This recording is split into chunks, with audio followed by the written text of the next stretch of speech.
All right, so now we're going to move into the second part of the funding presentation tonight. The City of Portland is going to be presenting on understanding the Portland Harbor Superfund charge on the City of Portland sewer, stormwater, and water bill. We have two presenters tonight from the City of Portland Bureau of Environmental Services. First is Anthony Martin, who is a financial analyst, and Annie Von Berg, who's an environmental policy manager for the city. Again, we'd like to ask that you hold your questions until the end of the presentation. And just quick reminder, we have that breakout room if your question doesn't get answered during this main meeting portion.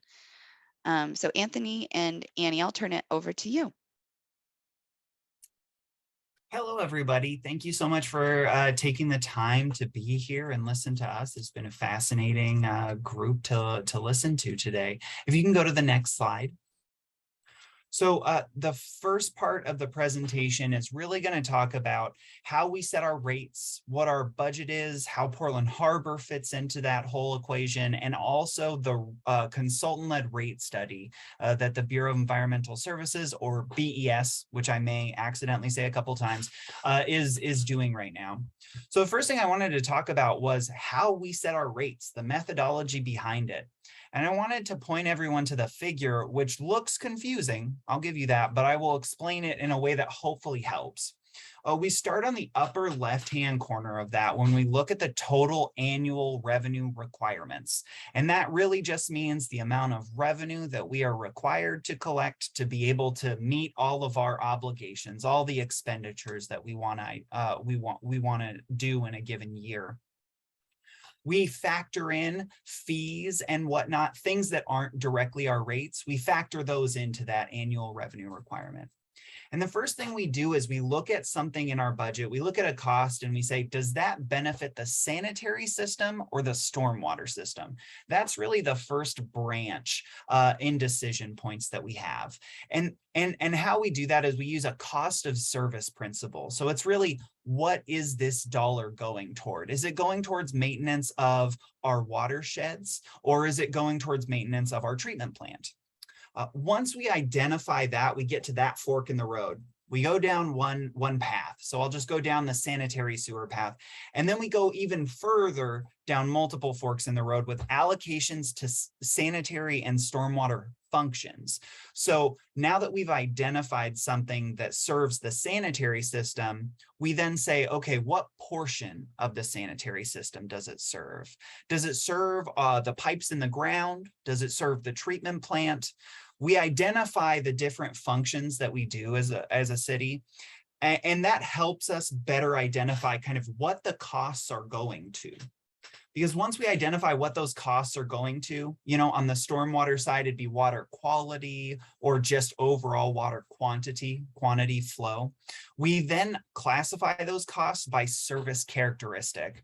And really a service characteristic is what way is a customer or a ratepayer using our system? So it's how customers use the system. And as we're going through that, we think about unit costs. And the idea there is a cost can either be a joint cost, so a cost shared by everyone within the city. It's a cost that everyone has to pay for, or specific costs. For example, we have an extra strength program that we specifically allocate those costs to customers who participate in our extra strength program. So we've identified whether or not it benefits a specific system. Then we identify what function it helps in the system. And I know you may be thinking about this. Well, how does my salary get paid? I'm a financial analyst. I don't benefit the sanitary or stormwater systems. And what we do is once we've identified those direct costs, we take the indirect costs and just spread them across all of the rates that we have in the same proportion as all the direct costs that we have. Once we do that, we allocate it to customer classes by saying, okay, how much sanitary flow in the system is there? Because that's the basis for our sewer charge. I'll get to that on the next slide. And then we identify, okay, now that we have that cost, we can divide the total amount of cost that we think is related to flow divided by the total amount of flow in our system. So that's broadly how we do this. And how that all translates into someone's bill is the bill is based on the rates that we calculate based on the method I just shared and the customer's usage of the system. So we get to the next step. If you can go to the next slide. we can look at a sample bill just to be able to better understand how this impacts each individual customer. And in the pie chart, you can see the different portions of a bill that the customer sees and kind of what percentage that is. You know, the sewer portion or sanitary sewer portion of the bill is approximately 50% of the bill. And so that the pie chart can give you a general idea of that. And then down below, you see an example customer bill. So this is what a kind of typical single family customer that's billed every 3 months would see on their bill when they get that. And you can see that water volume, the water volume is specifically called out, and how we get to that total charge is the usage, 17 CCF. CCF stands for centum cubic feet, which is 100 cubic feet.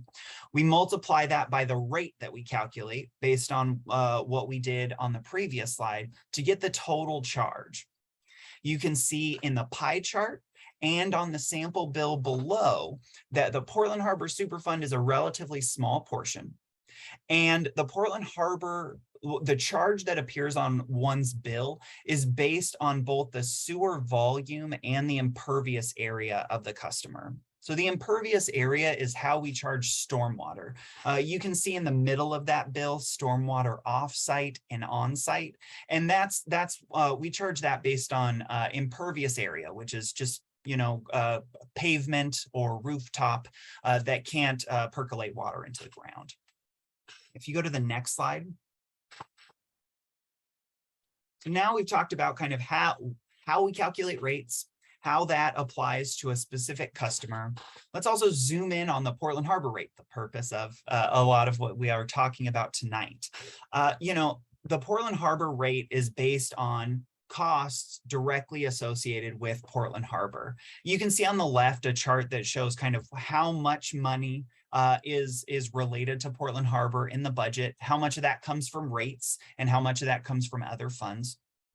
But because, as I had talked about, there are joint and specific costs, because the Portland Harbor obligation is one of the city of Portland, it is allocated to customers across the city. It is a joint cost for the city, and therefore it's allocated to everyone. In the same way that we don't differentiate, we have multiple stormwater systems in our community. So we have some folks that just drain into the ground, some folks that go into pipes.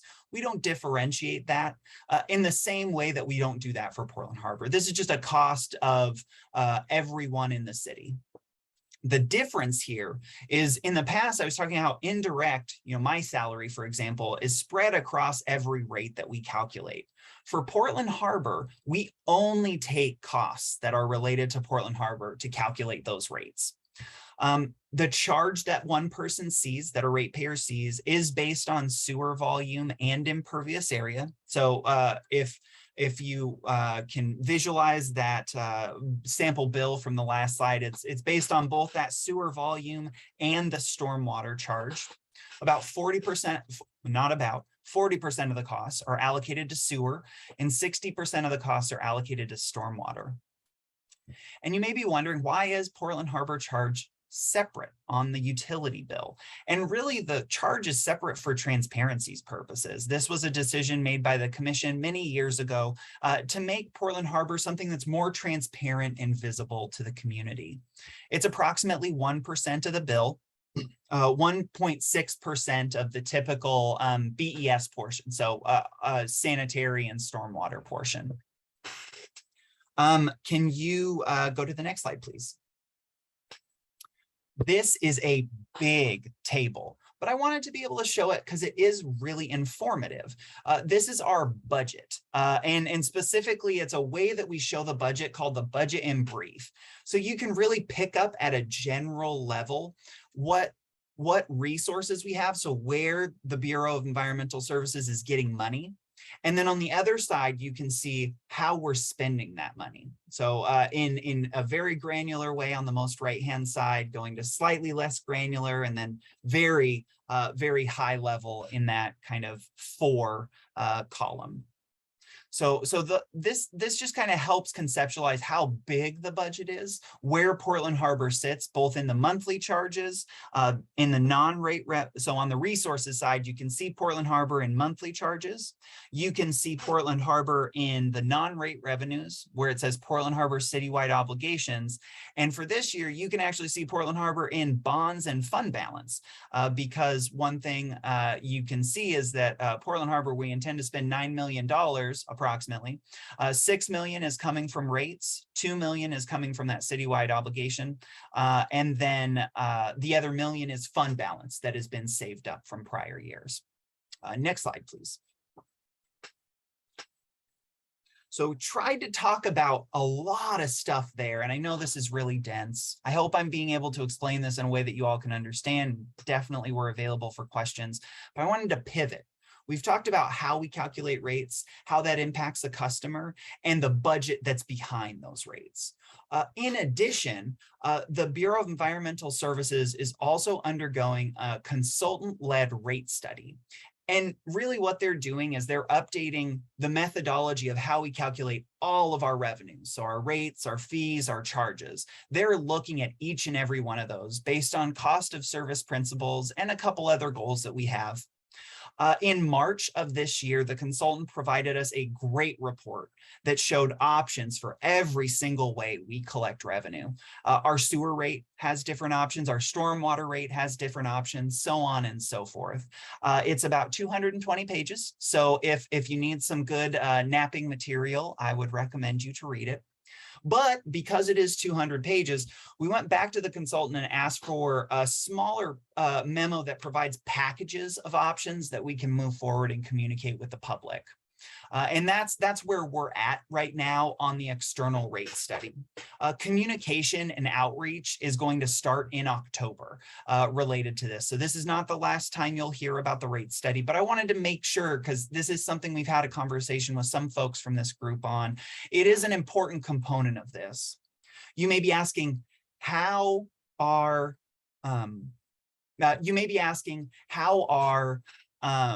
but how is the Portland Harbor charge? I apologize for saying so much. I saw the question and we can get to that later.